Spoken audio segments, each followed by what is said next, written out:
Hello guys, एक और बार आपका स्वागत है मेरे चैनल द फैक्ट रिटेलर पर। द फैक्ट रिटेलर, जी हाँ, क्योंकि अब से मेरे चैनल का नाम है द फैक्ट रिटेलर। पहले मेरे चैनल का नाम था know the fact bye Nakul, काफ़ी लंबा नाम हो रहा था और नाम को बहुत ज़्यादा कूल भी नहीं था, इसलिए फ्रेंड्स मैंने अपने चैनल का नाम चेंज किया है और अब मेरे चैनल का नाम है द फैक्ट रिटेलर। और मैंने अपने चैनल का आइकन भी चेंज किया जो कि काफ़ी कूल आइकन है, और अब मेरे चैनल का नाम भी ये रहेगा और आइकन भी यही रहेगा। तो फ्रेंड्स, नया चैनल नेम है, नया चैनल आइकन है, तो नया वीडियो स्टार्ट करते हैं। ये मेरे चैनल का 39वां वीडियो है और इस वीडियो में मैं आपको बताने वाला हूँ स्लीप एक्चुअली होता क्या है, क्या फेनोमेना है स्लीप, ये सब आज इस वीडियो में आप जानने वाले हो। इसलिए फ्रेंड्स वीडियो को लाइक जरूर कर दीजिए, साथ ही फ्रेंड्स वीडियो को आप ज़्यादा से ज़्यादा शेयर कीजिए और फ्रेंड्स हमारे चैनल को सब्सक्राइब जरूर कर दीजिए, साथ ही उसके साइड के घंटे को भी दबा दीजिए ताकि आपको मेरे चैनल के नए वीडियोस के नोटिफिकेशन अपलोड होते हैं आपके नोटिफिकेशन के रूप में मिल जाएं। तो फ्रेंड्स, टाइम खराब करना मेरी हैबिट है नहीं, तो बिना टाइम खराब किए इस वीडियो को स्टार्ट करते हैं। Let's get started.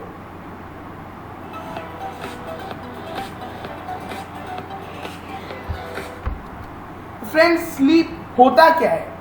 कुछ लोग बोलेंगे क्या बेवकूफ़ वाली बात कर रहा है, स्लीप पे कोई टॉपिक है वीडियो बनाने का? तो मैं उन लोगों को जरूर कहना चाहूँगा कि भाई, अगर आपको स्लीप के बारे में पता है तो आप एक सिंपल सी डेफिनेशन ना मेरे को कमेंट करके जरूर बताना स्लीप की। भाई, स्लीप की जो डेफिनेशन है साइंस उसे अभी तक नहीं निकाल पाई है। मैं तो ये कह रहा हूँ आपको कि साइंस ना अभी तक ढंग से एक्सप्लेन ही नहीं कर पाई है स्लीप एक्चुअली होता क्या है। तो इस वीडियो में मैं आपको वो सब कुछ बताऊंगा जितना साइंटिस्ट अभी तक डिस्कवर कर पाए हैं स्लीप के बारे में। तो गाइस, स्लीप एक ऐसा फेनोमेना है आपकी बॉडी का जिसमें ना आपका जो मस्क्यूलर जो आपकी एक्टिविटी होती है ना बहुत ही कम हो जाती है। अब स्लीप एक्चुअली है क्या? स्लीप के समय ना जो आपकी मसल्स हैं वो तो उनकी एक्टिविटी तो कम रहती है, लेकिन आपकी जो ये रेस्पिरेटरी सिस्टम है वो तो पूरी तरीके से काम कर ही रहा होता है ना। आप तब भी सांस ले रहे होते हो, आपकी लंग्स तब भी अपना काम कर रही होती हैं, तब भी वो सारा का सारा ऑक्सीजन आपके हर एक सेल तक जाता ही रहता है। तो इसका साफ सीधा मतलब ये निकलता है कि आपकी जो ये रेस्पिरेटरी सिस्टम है वो पूरी तरीके से एक्टिव होता है। आपका जो डाइजेस्टिव सिस्टम होता है वो भी पूरी तरीके से एक्टिव रहता है सोते समय, है ना। आप खाना खा के सोते हो तो आपका डाइजेस्टिव सिस्टम पूरी तरीके से काम कर रहा होता है, आपको पता है। अब आपने कभी ना कभी तो नोटिस किया ही होगा कि आपकी नींद आधी रात में टूटी और आपको वॉशरूम जाना है, तो इसका साफ मतलब क्या निकलता है? इसका मतलब ये निकलता है कि आपका जो एक्सक्रीटरी सिस्टम है वो भी पूरी तरीके से काम कर रहा है। अब आपका हार्ट जो पूरा ब्लड पंप करता है पूरी बॉडी में, तो वो तो सारे टाइम ही पंप करता रहता है बॉडी, तो आपका हार्ट भी पूरी तरीके से काम कर रहा है। तो आपकी पूरी बॉडी तो काम कर रही है, अंदर से आपकी पूरी बॉडी एकदम नेचुरली चली रही है जैसी चलती है, लेकिन फिर भी हम एक डेड बॉडी की तरह पड़े रहते हैं। तो स्लीप इसलिए बहुत ही अजीब फेनोमेना, आप इसे समझ ही गए होंगे। तो चलिए थोड़ा सा और डीप में जाते हैं स्लीप के, ठीक है गाइस।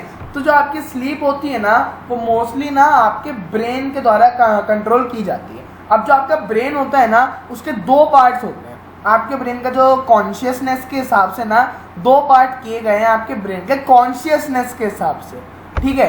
तो एक तो होता है आपका कॉन्शियस माइंड और दूसरा होता है आपका सबकॉन्शियस माइंड। तो साइंटिस्ट ने अभी तक अपनी ये जो डिस्कवरीज है उनसे यही पाया है कि जो आपकी स्लीप होती है ना वो आपके सबकॉन्शियस माइंड के द्वारा कंट्रोल की जाती है। आपकी जो पूरी की पूरी स्लीप है, ड्रीम्स हैं, वो सब कुछ आपके सबकॉन्शियस माइंड के द्वारा ही कंट्रोल की जाती है। जब आप सोते हो ना तो आपका सबकॉन्शियस माइंड ही आपको ना पैटर्न्स दिखाता है जो ना आपको स्लीप के रूप में दिखते हैं, ठीक है। तो अब हम स्लीप के बारे में और डिटेल में जानते हैं, ठीक है। तो आपने ये तो कभी ना कभी सोचा ही होगा कि आप जब सोते हो तो आपकी आई मूवमेंट कैसी रहती है। ज़्यादातर लोगों को यही पता, यही मानते हैं ज़्यादातर लोग कि जब आप सोते हो ना तो आपका आई मूवमेंट एकदम ज़ीरो होता है।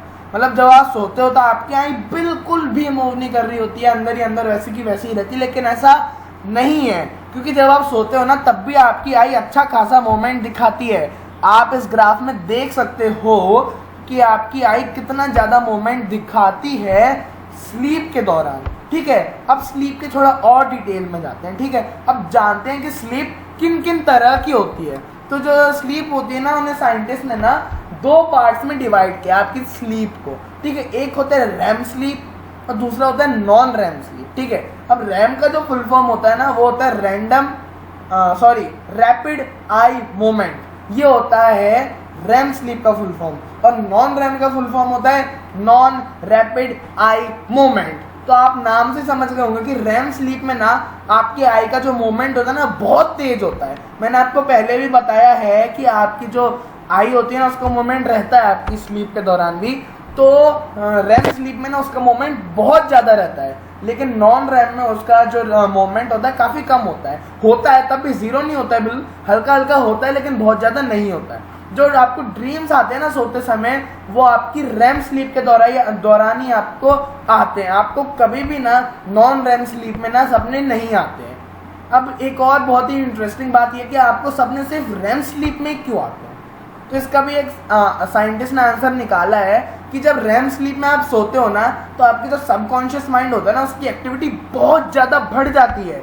जी हाँ, आपका सबकॉन्शियस माइंड है, आपका अवचेतन मन, जो आपकी पूरी स्लीप को कंट्रोल करता है। तो जब आप रैम स्लीप में सोते हो ना, तो आपका सबकॉन्शियस माइंड बहुत ज़्यादा एक्टिव रहता है और इसलिए आपको ड्रीम्स आते हैं। लेकिन जब आप नॉन रैम स्लीप में सोते हो, तब आपका सबकॉन्शियस माइंड यानी कि आपका अवचेतन मन इतना ज़्यादा एक्टिव नहीं रहता है, इसलिए आपको ड्रीम्स नहीं आते हैं।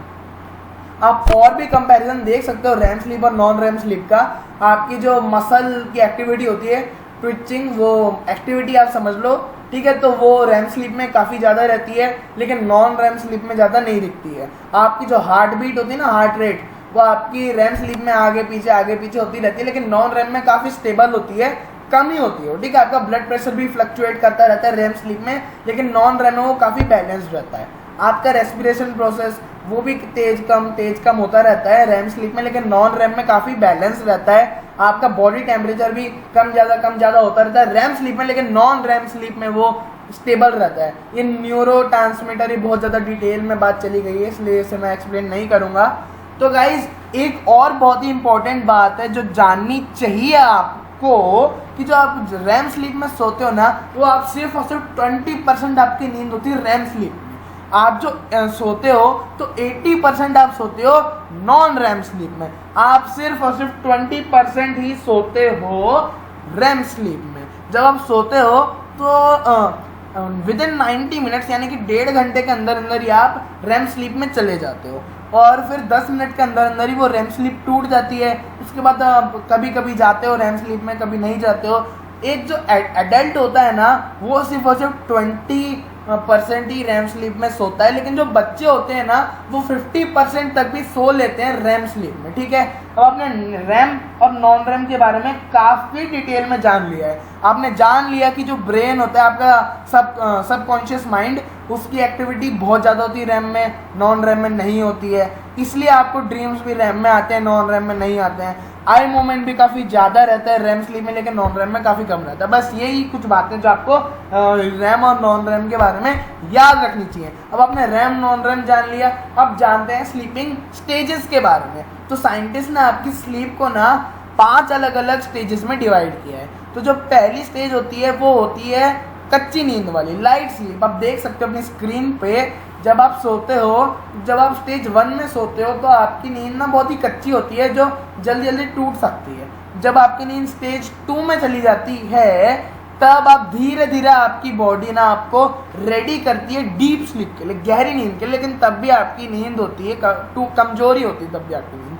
फिर आप स्टेज 3 में चले जाते हो, स्टेज 3 से स्टेज 4 में, और स्टेज 3 और स्टेज 4 में ना आपकी जो नींद होती है ना, बहुत गहरी होती है। इन स्टेजेस में आप बहुत ही गहरी नींद में सोते हो, ठीक है। और यही वो टाइम होता है जब आपकी बॉडी ना टिश्यूज को रिपेयर करती है, ऑर्गन्स को रिपेयर करती है, मतलब आपकी बॉडी के अंदर रिपेयर का सारा प्रोसेस चलता है स्टेज 3 और स्टेज 4 में, क्योंकि इस टाइम पर रैम स्लीप कम ही आती है आपको, और आपकी बॉडी ना बहुत ही शांत होती है उस टाइम, जो कि परफेक्ट टाइम है टिश्यू रिपेयरिंग का। इसीलिए आपको ना ये स्टेज 3 और स्टेज 4 आपके लिए बहुत इंपॉर्टेंट है, क्योंकि आपकी बॉडी के जहाँ पर भी ना डैमेज जगह है ना, वो आपकी पूरी स्टेज 3 और स्टेज 4 में रिपेयर होती है और आप बहुत गहरी नींद में सोते हो। और फिर स्टेज 5 होती है रैम स्लीप, जब आप सपने देखते हो, आपकी सबकॉन्शियस माइंड की एक्टिविटी बढ़ जाती है और आपकी आई मूवमेंट भी बढ़ जाती है। अब आप बोलोगे नॉन रैम तो आया ही नहीं, तो जब रैम नहीं है तभी तो नॉन रैम है। स्टेज 1 से लेकर स्टेज 4 तक आप नॉन रैम स्लीप में सोते हो और स्टेज 5 में चले जाते हो आप रैम स्लीप में, ठीक है। अब मैं एग्जांपल देके आपको समझाता हूँ ताकि आपको ना और अच्छे से समझ में आ जाए। तो मान लो कि आप रात को ना 11 बजे सो गए, जस्ट सपोज कर लो कि आप रात को 11 बजे सो गए, ठीक है। तो 11 से लेके 1 बजे तक ना आप रहोगे कच्ची नींद में, एकदम लाइट नींद में, ठीक है, जब आपकी नींद कभी भी टूट सकती है ना। स्टेज 1 स्टेज 2 में रहोगे आप 11 से लेके 1 बजे तक, फिर 1 से लेके 4 बजे तक आप चले जाओगे स्टेज 3 और स्टेज 4 में, जब आपकी नींद होगी बहुत ही ज़्यादा गहरी, ठीक है। तो 4 बजे तक आप लगभग रहोगे अपनी स्टेज 4 तक, ठीक है। मतलब 4 बजते बजते आपकी ना जो नींद होगी स्टेज 4 के एंड पे आ जाएगी। फिर 4 बज गए, फिर आपकी नींद वापस से चली जाएगी स्टेज 2 पे, मतलब आपकी नींद फिर वापस से कच्ची होनी शुरू हो जाती है, क्योंकि स्टेज 3 और स्टेज 4 में आपकी बॉडी रिपेयरिंग करती है। तो जब आपकी बॉडी की ना रिक्वायरमेंट्स पूरी तरीके से फुलफिल हो जाती है ना, फिर वो वापस से आपको जगाने का प्रोसेस शुरू कर देती है कच्ची नींद का। फिर आप स्टेज 2 में चले जाते हो वापस से, फिर वापस से स्टेज 1, ये होते होते 7-8 बज जाते हैं और उसके बाद आप उठ जाते हो। तो ये पूरा प्रोसेस रहता है आपकी स्लीप का। अब आप बोलोगे रैम स्लीप कहाँ गया इस प्रोसेस में? तो रैम स्लीप ना जो स्टेज 5 होती है साइमल्टेनियसली चलती है इनके, ठीक है। तो मतलब जैसे आप सोए तो 90 मिनट्स के अंदर अंदर आप चले जाओगे रैम स्लीप में, ठीक है। उसके बाद आप सपने देखोगे, फिर साइमल्टेनियसली सभी स्टेजेस के साथ वो रैम स्लीप भी आती है। स्टेज 3 और स्टेज 4 में कमी रहती है आपकी रैम स्लीप, ज़्यादातर आपकी जो रैम स्लीप होती है ना वो स्टेज 1 और स्टेज 2 में ही रहती है। तो या तो आपकी रैम स्लीप रहेगी 11 से 1, तब आप लाइट स्लीप में होते हो, है ना। 1 से 4 आप चले जाते हो स्टेज 3 और स्टेज 4 में, तो तब आपकी रैम स्लीप ज़्यादा नहीं आती है। उसके बाद आप चले जाते हो वापस स्टेज 2 में 4 बजे से, फिर आपकी रैम स्लीप फिर से आ जाती है, साइमल्टेनियसली चलती है वो। तो ये है आपका पूरा स्लीपिंग साइकिल। आपने काफ़ी साइंस जान ली है स्लीप के बारे में। अब मैं आपको ना एक एक्स्ट्रा फैक्ट भी बताता हूँ स्लीप के बारे में। जब आप सोते हो ना, तो जब आप अपनी रैम स्लीप में होते हो ना, तब आप सपने देखते हो, ये बात आपको पता ही है। तो रैम स्लीप भी आपके लिए बहुत ही इंपॉर्टेंट है, क्योंकि आप बिना सपनों के जिंदा ही नहीं रह सकते हो। जी हाँ, ये साइंटिफिकली प्रूवन है कि आप बिना सपनों के जिंदा ही नहीं रह सकते, इसलिए रैम स्लीप भी आपके लिए इम्पोर्टेंट है। तो गाइज ये थी पूरी की पूरी स्लीप के ऊपर एक वीडियो, जिसमें आपने बहुत कुछ जाना है स्लीप के बारे में। आपको पहले पता ही नहीं होगा कि आपका आई मोमेंट होता है स्लीप के दौरान। आपको पता ही नहीं होगा कि आपका सबकॉन्शियस माइंड इतना ज़्यादा एक्टिव रहता है रैम स्लीप के दौरान। आपको रैम और नॉन रैम ही नहीं पता होगा, और आपको ये तक नहीं पता होगा कि स्लीपिंग स्टेजेस क्या होता है। आपने सब कुछ जाना है अपनी स्लीप के बारे में, और आप इसे अपने ऊपर भी अप्लाई कर सकते हो कि मैं इतने बजे सोया तो नींद के 1-2 घंटे तक मैं रहूँगा कच्ची नींद में, स्टेज 1 स्टेज 2, उसके बाद मैं स्टेज 3 और स्टेज 4 में चला जाऊँगा, जब मैं होऊंगा डीप स्लीप में, मेरे अंदर चलेगा मसल रिपेयर, और उसके बाद में वापस स्टेज 2, जब मेरी बॉडी की रिक्वायरमेंट्स पूरी होने लगेंगी और बॉडी मेरे को उठाने लगेगी वापस से, फिर वापस स्टेज 1, और फिर आप उठ जाओगे। और ये रैम स्लीप इनके साइमल्टेनियसली चलती है स्टेज 1 स्टेज 2 के साथ। तो गाइज ये था पूरा का पूरा ब्रीफ। अगर आपको वीडियो अच्छा लगा हो तो friends please hit the like button. मैंने इस वीडियो में आपको बहुत ही खास नॉलेज दी है स्लीप के बारे में। बहुत ही कम लोगों को एक्चुअली पता होता है स्लीप के बारे में, यहाँ तक कि साइंटिस्ट भी ढंग से अभी तक पता नहीं कर पाए स्लीप होता क्या है। इसलिए फ्रेंड्स लाइक ज़रूर कर दीजिए इस वीडियो को। फ्रेंड्स आप ज़्यादा से ज़्यादा शेयर कीजिए, क्योंकि ये वीडियो बहुत ही खास था, इंटरेस्टिंग था और इन्फॉर्मेटिव था, इसलिए आप ज़्यादा से ज़्यादा शेयर कीजिए। साथ ही साथ हमारे चैनल को सब्सक्राइब जरूर कर दीजिए, साथ ही उसके साइड के घंटे को भी दबा दीजिए, ताकि आपको मेरे चैनल के नए वीडियोस के नोटिफिकेशन अपलोड होते हैं आपके फ़ोन में नोटिफिकेशन के रूप में मिल जाए। तो friends that's all for this video. Goodbye, take care, visit again to the Fact Retailer, and thanks for watching.